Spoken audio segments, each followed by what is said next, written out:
Bonjour à tous, mesdames, messieurs. Merci de votre fidélité à Grand Défi. Grand Défi, un espace d'échange. Nous discutons, nous échangeons autour des défis qui bloquent le développement de la République démocratique du Congo, les défis politiques, les défis sociaux, les défis économiques, les défis environnementaux et les défis de tout genre. Et aujourd'hui, nous allons évoquer les défis que doit relever l'UDPS, l'Union pour la démocratie et le progrès social. Et pour en parler, je reçois sur ce plateau M. Simon Kalenga. Il est le porte-parole de l'UDPS. C'est avec lui que nous allons pouvoir discuter autour de ce sujet. Monsieur Simon Kalenga, bonjour. Bonjour Gustave. Merci d'avoir accepté notre invitation. Moi, je vous remercie de m'avoir invité. Est-ce que vous pouvez encore vous présenter ou ce que je dis, c'est normal? Non, normal, ça l'est, mais peut-être que pour de plus amples informations, on va dire que je m'appelle Simon Adrien Kalenga Chidimba Kambelimbele. Je suis pharmacien de formation et j'exerce aussi la pharmacie. Je suis membre du Conseil national de l'Ordre des pharmaciens de la République démocratique du Congo et en politique, comme vous l'avez dit, je suis membre de la présidence de l'UDPS. Je suis secrétaire national en charge de la communication, l'information des médias et j'assume le rôle de porte-parole de l'UDPS Tshisekedi. Merci. Merci pour cette présentation. Et parce que vous êtes le porte-parole de votre parti, vous vous occupez de la communication, des médias, tout le monde à l'UDPS a droit de parler dans les médias sur la situation du parti, sur la gestion du pays, sur toutes les questions qui se passent. N'importe qui à l'UDPS a droit de parler. Et c'est un grand défi qu'on doit relever parce que la communication doit être canalisée. Oui, Gustave, vous avez raison de dire, d'avoir l'impression que la communication à l'UDPS n'est pas canalisée. Peut-être c'est une impression qui vous vient du fait que vous ne connaissez pas comment l'UDPS et par qui l'UDPS communique. De par nos statuts et règlements intérieurs, tout le monde a droit à la parole. C'est là, nous le tenons de notre long combat, du fait de la valorisation de la Déclaration universelle des droits de l'homme. Tout homme, à travers le monde, devrait avoir droit à la parole, à l'expression, à exprimer son opinion et à la liberté d'expression. Mais ce principe-là, nous le respectons aussi à l'UDPS. Sauf que la presse dans notre pays n'arrive pas à comprendre que si la parole peut être accordée à tout le monde peut parler de n'importe quelle situation, il n'y a pas de sujet tabou, surtout pour un citoyen, mais tout le monde ne peut pas parler, en ce qui concerne le Congo, au nom du Congo, en ce qui concerne l'UDPS, au nom de l'UDPS. Les statuts du parti définissent qui peut parler au nom de l'UDPS. Mais parler de l'UDPS, tout membre de l'UDPS peut parler. Même ceux qui ne sont pas de l'UDPS parlent de l'UDPS. A fortiori, les membres de l'UDPS, pourquoi, qui les empêcherait de parler de l'UDPS? Mais ils ne peuvent pas parler dans les médias au nom de l'UDPS. Nous soulignons cette nuance-là pour que la presse soit assez responsable.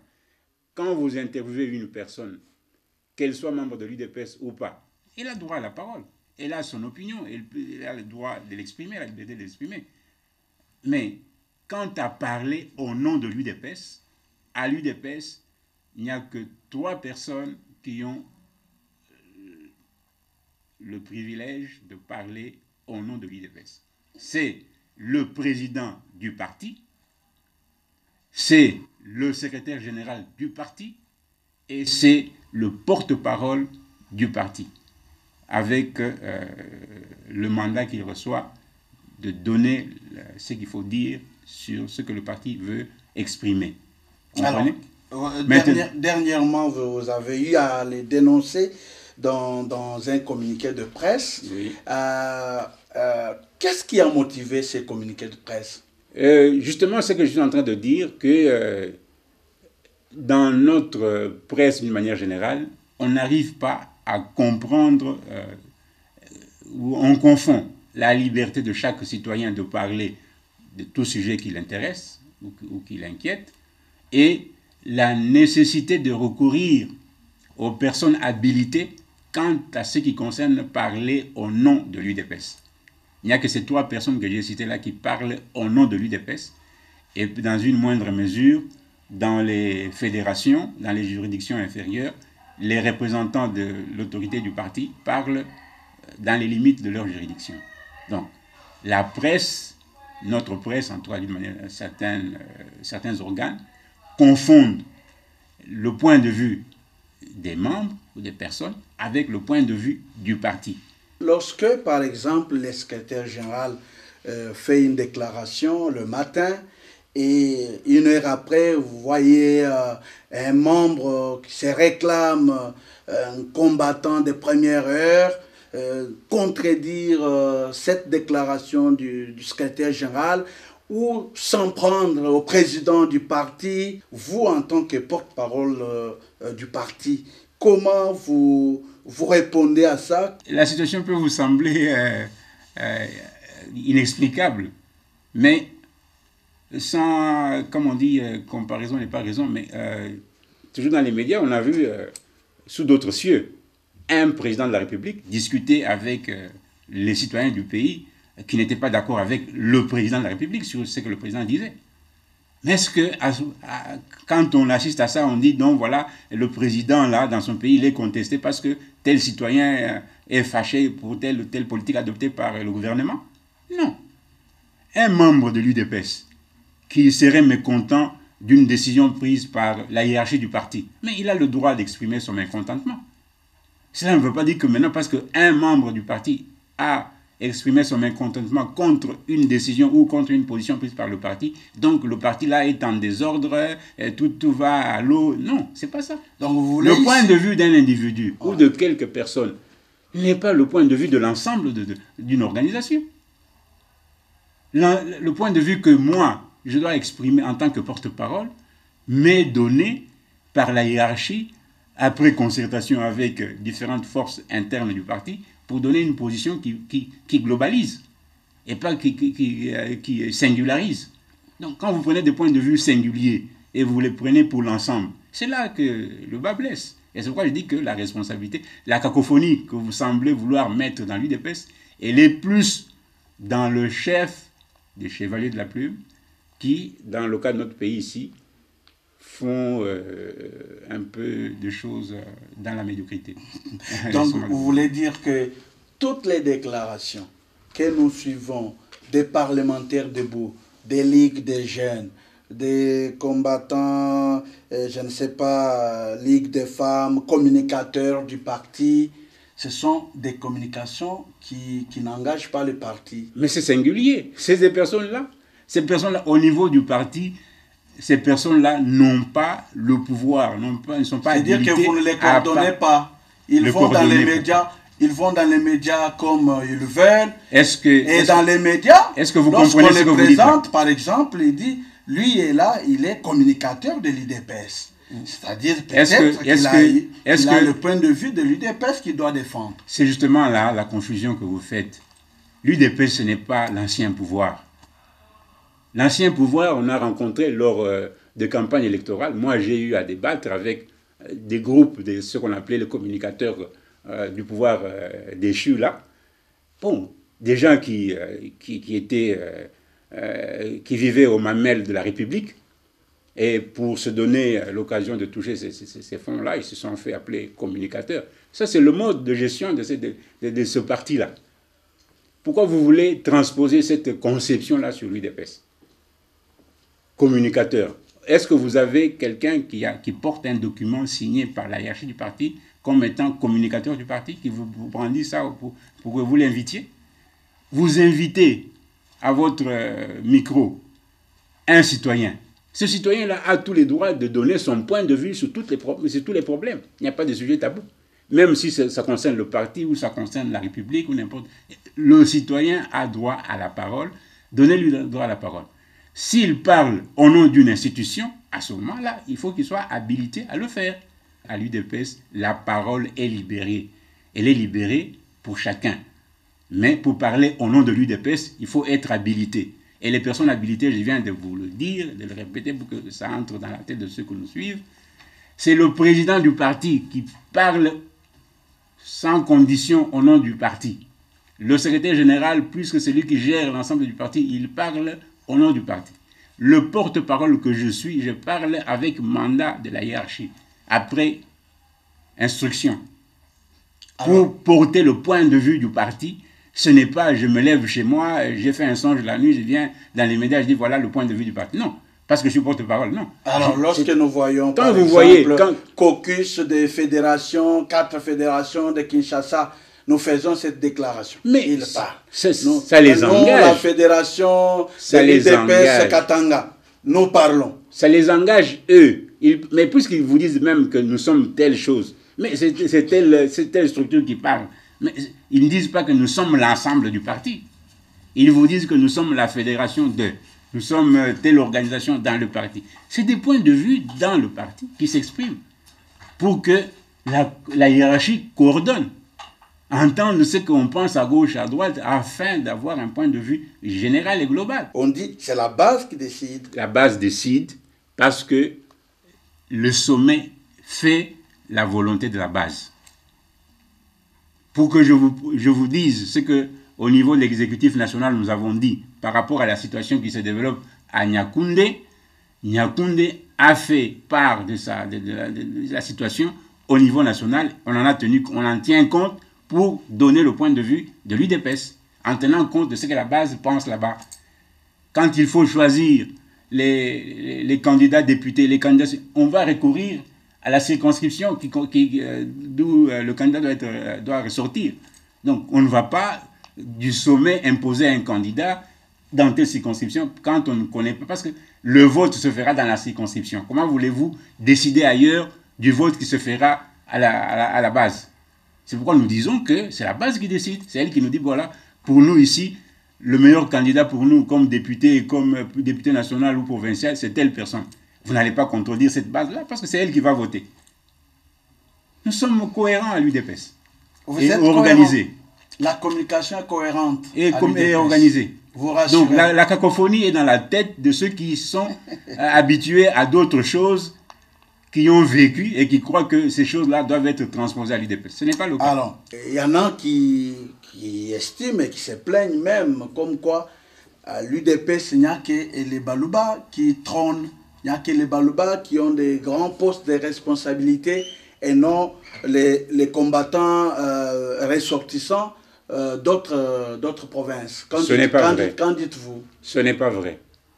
Ce n'est pas vrai dans la mesure où l'implantation de l'UDPS, comme disons que c'est la base qui décide, comment voulez-vous que des ressortissants d'une province donnée aillent se faire élire dans une province où ils ne sont pas connus?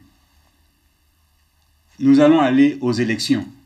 On va aller prendre des candidats venant de telle province, aller les imposer dans une province. Qui les élira là-bas? C'est la base qui va décider. Bon, ce qui est peut-être vrai, là pour dire les choses, il y a des contrées où l'implantation du parti fait qu'on n'a pas ressorti l'esprit de combativité comme ça ressort dans d'autres provinces. Notamment les provinces où les cités modernes, ou disons, n'ont pas encore proliféré. Vous trouverez peut-être que les ressortissants de là ont peut-être accusé un certain retard par rapport au milieu où il y a eu des centres urbains qui ont eu à se développer. Vous comprenez? Ça, C'est l'ensemble du pays qui est soumis, même quand de l'époque de la deuxième République, le développement du pays était conçu par pôles. Il y avait Kinshasa, il y avait Lubumbashi, il y avait Kisangani, comme 3 pôles de développement du pays. Vous n'allez pas dire que parce qu'on a pris Kisangani comme pôle, alors donc les ressortissants de Mandaka de l'Équateur sont négligés. C'est le développement du pays. Il y a des milieux où le combat politique démocratique a pris plus corps que dans d'autres. Il y a des milieux où... Ce qui fait que, à la tête d'abord dans la structure du parti au niveau national, il y a beaucoup de Kassaïens là-bas. Et puis, si vous allez dans les institutions, à gauche, à droite, dans les organisations, il y a beaucoup plus de Kassaïens qui sont choisis, qui sont élus là-bas. Et non, les autres provinces, mais elles se plaignent. Les situations auxquelles nos populations ont été soumises ont fait que dans certaines parties de notre pays, des talents se sont développés dans tel ou tel domaine plutôt que dans d'autres. Et comme nous sommes un pays mosaïque, ce qu'il faut considérer, c'est la résultante des différents talents qui germent à gauche et à droite, en faire une composition nationale, plutôt que commencer à chercher les pouces sur les têtes des Congolais pour dire que non, voilà, pourquoi dans telle partie il y a plus de Kassaïens que dans d'autres. Vous connaissez un parti d'envergure nationale ici, où il n'y a pas de Kassaïens? Il y en a partout. Donc, vous voulez dire qu'il n'y a pas de tribalisme à l'UDPS? Il n'y en a pas. Je vous dis, nous avons à l'UDPS 68 fédérations établies sur l'ensemble du territoire national. Dans chaque province, il y a au moins 2 à 3 fédérations de l'UDPS. Et ces fédérations, vous voulez dire que toutes les populations qui sont membres de ces fédérations-là sont d'origine kassaïenne? Ce n'est pas vrai. Or, chaque fédération, quand il s'agit par exemple d'aller à la CDP, parce que vous sembliez tout à l'heure avant l'émission parler beaucoup de CDP. La CDP, la Convention démocratique du parti, reprend les représentants des différentes fédérations. Vous comprenez? Donc, comment vous allez parler de tribalisme pendant que toutes les fédérations auront envoyé leurs délégués dans cet organe-là? Mais lorsqu'il y a et la représentation est égalitaire. Lorsqu'il y a un secrétaire général du Kasaï, un président de la CDP du Kasaï, déjà avec le président qui était là du Kasaï. Bon, d'abord, il faut corriger la vérité par rapport à la CDP. Les 4 structures du parti, 3 du Kasaï et peut-être un président qui est d'une autre province, on ne peut que se plaindre. Les organes centraux du parti, c'est le Congrès, l'exécutif national, la présidence du parti et la Convention démocratique du parti. À l'heure actuelle, je vous affirme, en ma qualité de membre de la présidence du parti, que la CDP n'est pas pourvue d'un président. Parce que la présidence de la CDP, elle est tournante. C'est chaque fédération qui dirige la CDP pendant une période de 6 mois. Parce que ça tourne tous les 6 mois, selon nos statuts. Donc il n'y a pas un président figé de la CDP. Et la CDP, c'est le deuxième organe, le troisième organe, après le Congrès et la présidence, vous avez la CDP, où ce sont les présidents fédéraux qui se remplacent à tour de rôle. Donc vous voulez dire que Wakwenda ne fait pas partie, n'est pas président de la CDP? N'est pas président de la CDP. N'est pas président de la CDP. C'est une situation. Il a signé des décisions. C'est une situation assez alambiquée qui est seulement issue du fait que les gens ont fait une petite confusion par rapport au rôle des notabilités représentant les provinces. Parce que, je dois vous ne le connaissez sûrement pas, la CDP, elle est composée de qui? La CDP est composée de nos ministres, des mandataires, quand on va les nommer, parce que je crois qu'on n'a pas encore nommé les mandataires. Elle est composée de nos députés nationaux. Elle est composée du président de la Ligue des jeunes, de la présidente de la Ligue des femmes, des représentants notables à raison de 5 par province. La structure où se trouve M. Wakwenda, il est parmi les notables choisis à raison de 5 par province. Donc, ce n'est qu'une des composantes de la CDP. Et cette composante-là n'a pas qualité d'assumer la présidence de la CDP. Vous comprenez? C'est une composante qui ne reprend que les notables nommés par le président du parti à raison de 5 par province.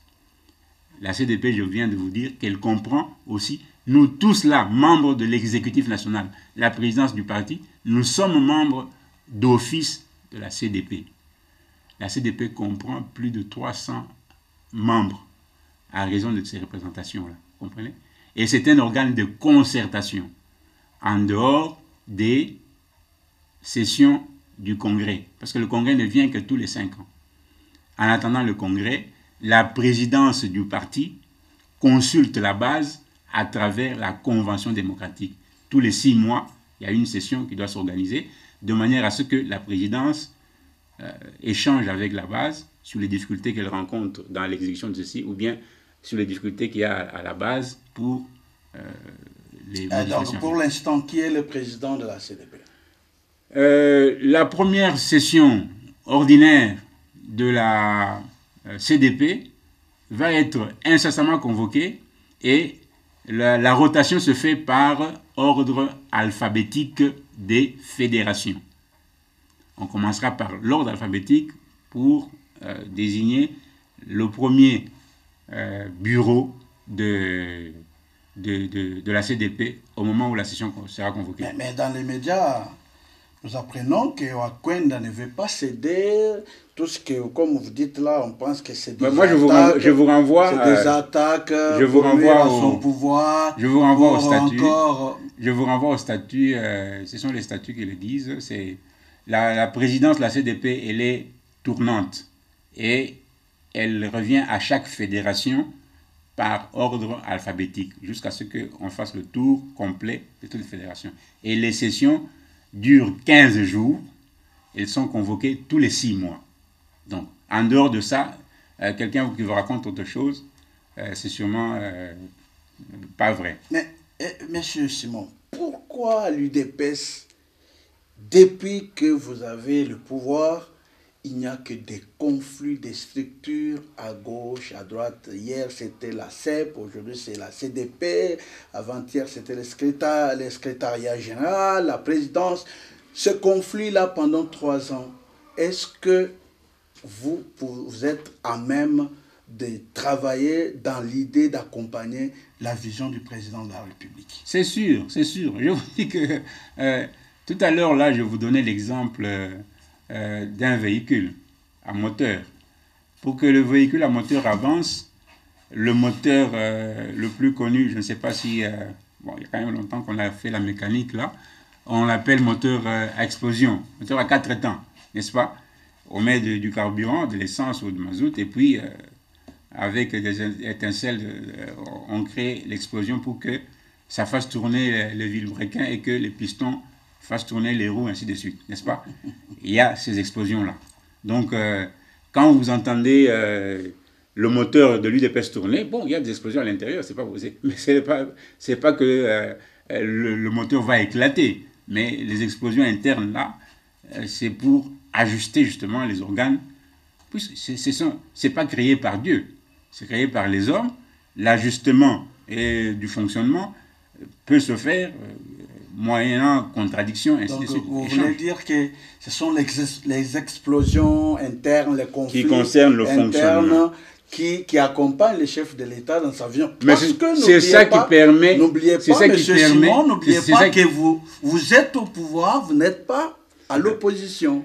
C'est vous qui gérez et le président de la République a le devoir de redevabilité. Nous avons délégué... doit faire le compte. Nous avons délégué des membres du parti dans les institutions à la demande, selon les moyens qui nous ont été accordés.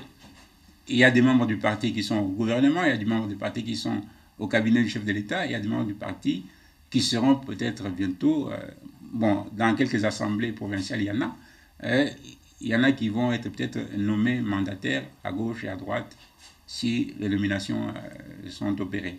Donc, ceux-là sont la ceinture qui accompagne directement le chef de l'État et l'ensemble de l'exécutif dans l'exécution de la vision du chef de l'État. Donc le parti n'a aucun travail à faire. Le parti joue l'arrière-garde, donc le banc de correction de ce qui se passe au niveau des institutions à travers les délégués qui sont là-bas.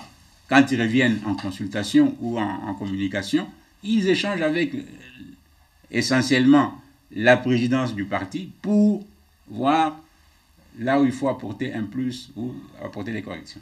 Donc vous voulez dire qu'il y a harmonie aujourd'hui entre vos envoyés au sein des institutions et la présidence du parti. Donc, comme cela devrait être. Est-ce qu'il y a harmonie? Est-ce que les ministres et les mandataires obéissent? Les mandataires, on n'en a pas encore. Est-ce qu'ils obéissent? Les quelques mandataires qu'il y a. Mais oui. Oui. Est-ce qu'ils obéissent au dictat du parti? Dictat? Il n'y a pas de dictat. Est-ce qu'ils cotisent? Oh, enfin. Bon, je ne sais pas pour quelle raison ils ne cotiseraient pas. Cotiser, ils doivent cotiser. On sait que beaucoup de Congolais, d'une manière générale, n'ont pas toujours la culture de payer à temps leur cotisation, mais cotiser, on ne peut pas se soustraire. C'est comme l'impôt, comme tout ce qu'on doit à l'État, on doit le faire. Même si vous faites une année sans payer, le jour où l'État va réclamer son dû, vous devrez le sortir. De la même manière, au parti, s'il y a un membre qui, par négligence ou quoi, n'a pas payé, n'a pas reversé ce qu'il doit au parti, mais il sera un jour contraint à le faire parce que le mandat n'est pas éternel. Pour renouveler ce mandat-là ou pour quand il y a un remaniement, bon, on en tient toujours compte un peu. Alors, M. Simon, est-ce que l'UDPS est content de la façon dont le pays est géré aujourd'hui, avec autant de détournements à gauche, à droite, des vols, des millions de dollars? Est-ce que l'UDPS est content de ce qui s'est fait et même du niveau du panier de la ménagère? Là, vous mélangez deux choses. Le panier de la ménagère n'est pas à mélanger avec les antivaleurs dans la gouvernance du pays. De tout le temps, l'UDPS s'est toujours insurgé contre les antivaleurs, la corruption, le détournement, la dilapidation des moyens, les deniers de l'État. L'UDPS s'est insurgé contre ça depuis sa création. Donc, ce n'est pas aujourd'hui que l'UDPS va s'accommoder de cette attitude-là. Si un membre de l'UDPS est surpris dans un délit de cette nature-là, l'UDPS ne va pas se mettre à le protéger. Ça, c'est exclu. Et vous êtes de l'UDPS, vous mettez les mains dans la casserole nationale, mais papa, on va vous la couper, ces mains, si c'est la décision, on vous coupera la main là. L'UDPS ne vous protégera pas. L'UDPS n'est pas là pour protéger les corrupteurs, les corrompus, ni les détourneurs des deniers publics. Là, c'est s'ils sont membres de l'UDPS. Mais s'ils sont alliés, s'ils sont avec vous au pouvoir, ils détournent et puis là, on peut les laisser. Si déjà, nos propres fils, maison, on ne les protège pas, pourquoi est-ce qu'on protégerait les alliés? Mais vous ne connaissez pas un ancien ministre qui a détourné, qui était en prison et 3-4 mois après, il a été libéré et puis il siège. Il a été libéré par l'UDPS. C'est votre régime. Non, mais écoutez. Et il siège à l'Assemblée. Le président de la République, répondant à l'opinion de quelques compatriotes, je crois que c'était à l'extérieur, devait être aux États-Unis ou n'importe, il a dit, on lui demandait, il faut qu'on yonga, moi, il faut qu'on yonga, bon. Ce n'est pas notre méthode de Konyonga. Nous voulons avoir dans le pays un état de droit. L'état de droit fonctionne avec la justice. Bon, les personnes qui sont prises en méfait sont déférées devant les cours des tribunaux.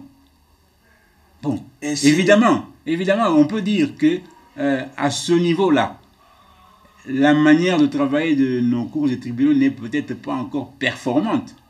Mais en tout cas, ce n'est pas de notre volonté qu'il y aurait ces manquements-là.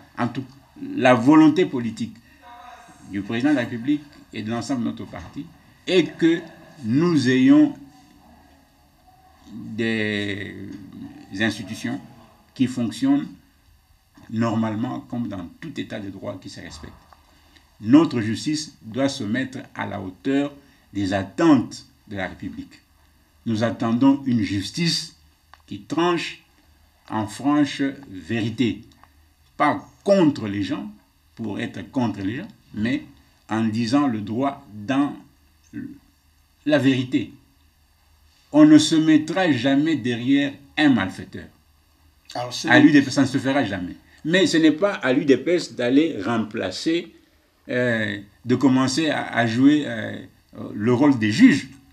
Mais nous pensons et nous savons que le président de la République s'emploie avec les moyens qui sont les siens, les prérogatives qui sont les siennes, à faire en sorte que le pays soit doté d'une magistrature qui soit conforme aux attentes de l'ensemble de notre pays. Nous avons besoin d'une justice qui élève la nation. Si ce n'est pas encore le cas, c'est un combat pour l'ensemble de notre pays, pour que nous rélévions, que nous ayons des magistrats dignes de ce nom, qui font respecter la justice. Pas la justice contre les gens, mais la justice qui dit la vérité, où le perdant et le gagnant d'un procès, chacun sort avec un cœur apaisé en disant non, voilà, c'est en vérité que ce verdict-là a été rendu, et non pas parce que j'ai donné l'argent ou bien parce que j'ai usé de telle ou telle influence. Nous ne serons pas, ça soyez sûr que l'UDPS ne sera pas à protéger les malfaiteurs. Alors, revenons au cas Kabound. Est-ce que vous sentez un vide avec la démission de Jean-Marc Kabound et puis son exclusion, sa destitution? Est-ce que vous sentez un vide? Moi, j'ai toujours comparé le jeu politique au jeu de football. J'ai toujours comparé la politique au jeu de football. Quand on opère des changements dans le classement d'une équipe de football sur le terrain, avant que l'équipe tourne tout à fait comme attendu par le coach, il peut y avoir des moments de flottement ou de passage à vide. Bon, mais que cela ne peut pas être l'occasion de se décourager ou quoi que ce soit, parce que le match doit se jouer avec les effectifs qui sont sur le terrain. Ça veut dire? Non, ça veut dire que... Vous n'êtes pas clair. Comment je ne suis pas clair? La nature, le bon Dieu nous a arraché Étienne Tshisekedi. Nous avons pleuré, c'est vrai, mais on n'a pas abandonné le combat, au point que nous avons gagné la présidentielle. Donc le départ de Kabound, vous voulez dire que l'UDPS, c'est un non-événement? Je ne dis pas que c'est un non-événement. Je dis que l'UDPS se bat toujours jusqu'à la dernière goutte de son sang. Quels que soient les effectifs qu'il a ou qu'elle a, l'UDPS est habitué à se battre. Parce que nous avons affronté les dictatures qui ont servi dans notre pays ici, nous les avons affrontées et vaincues à main nue. Donc, depuis lors, nous ne voyons pas l'obstacle infranchissable devant nous. À quand les prochains congrès pour l'élection du président du parti? Le congrès, sûrement, nous avons notre congrès qui doit s'organiser tous les 5 ans. Bien que par le passé, on n'a pas eu à respecter ces échéances-là, étant donné le climat malsain qui régnait dans le pays. Mais c'est clair que depuis 2018 à 2023, les 5 ans seront écoulés pour que nous tenions un congrès suivant et pouvant désigner notre candidat à la présidentielle, et qui est déjà connu, c'est le président en fonction qui sera reconduit comme candidat de l'UDPS aux élections 2023. Et le congrès sera là pour ajuster certaines autres petites choses dans le fonctionnement du parti. Il y a les combattants de l'UDPS qui se plaignent, qui disent, voilà, on ne veut pas les engager, ils ont combattu pour avoir le pouvoir, ils sont abandonnés à leur triste sort au profit des combattants de la diaspora. Qu'en dites-vous? Bon, en tout cas, le combat à l'UDPS, quand nous l'avons commencé, en tout cas, bon, j'adopte là l'attitude des fondateurs, mais je suis pas, j'hérite du combat des pères fondateurs. Quand ils ont commencé le combat à l'UDPS, ils étaient dans les institutions et ils les ont quittés pour le combat en vue du changement. Donc le combat à l'UDPS n'est pas un combat d'emploi. Comprenez? On ne peut pas réduire la lutte de l'UDPS à la recherche d'un emploi. UDPS c'est l'Alibana Misalate. Donc, ceux qui seraient venus à l'UDPS pour Nakoluka Musala comme Bana Misala, ils ont fait fausse route. L'UDPS, c'est le parti des propriétaires du pays. Alors, un propriétaire de pays s'occupe de la santé de son bien, qui est le pays, d'abord. Donc, notre souci, le premier, c'est la République démocratique du Congo, notre propriété. Quel est son état? Et pas la recherche de l'emploi. Donc, ceux qui seraient venus à l'UDPS pour chercher de l'emploi, ils ont fait fausse route. Parce que je vous rappelle que les pères fondateurs étaient dans les institutions au moment où ils ont commencé le combat. Et ils ont quitté les institutions pour faire le combat. Alors, vouloir mettre sur la tête de l'UDPS des recherches d'emploi, ce n'est pas la priorité en termes du combat de l'UDPS.